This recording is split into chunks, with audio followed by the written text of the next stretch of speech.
Have you ever had a thought so clear, so vivid, that you wish someone else could just receive it?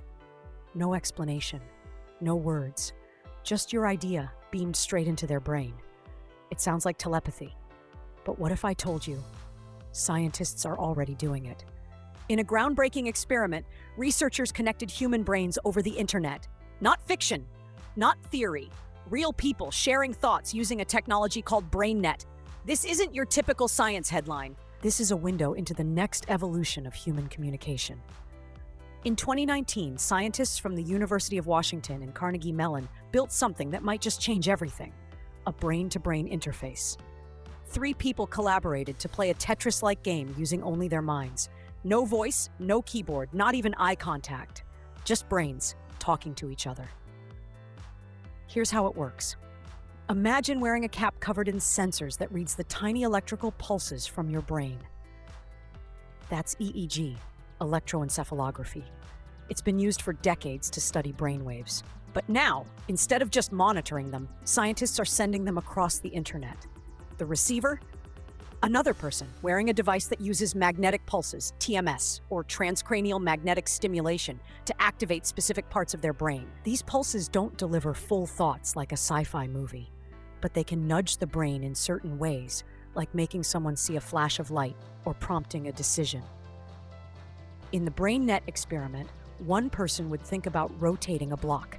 That intention was translated into a signal sent over the internet and received as a magnetic pulse by another person.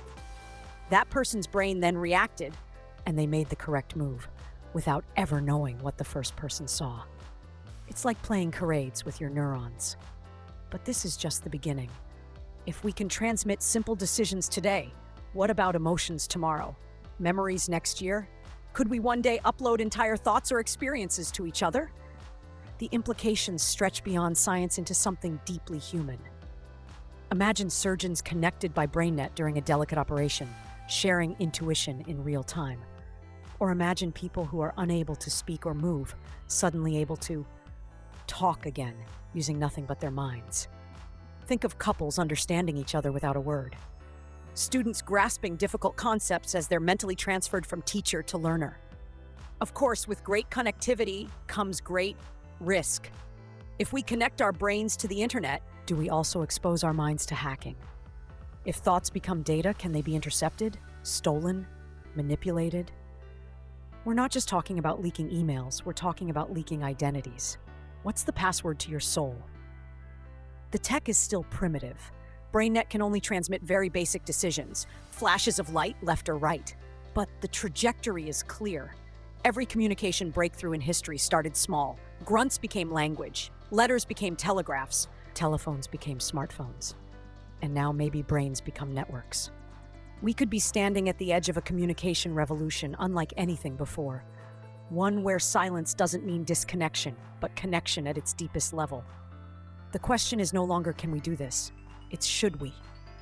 Because once we open that door, once thoughts travel freely between minds, there may be no turning back. So, if someone offered to connect your brain to the internet, would you say yes, or would you pause and wonder who else might be listening?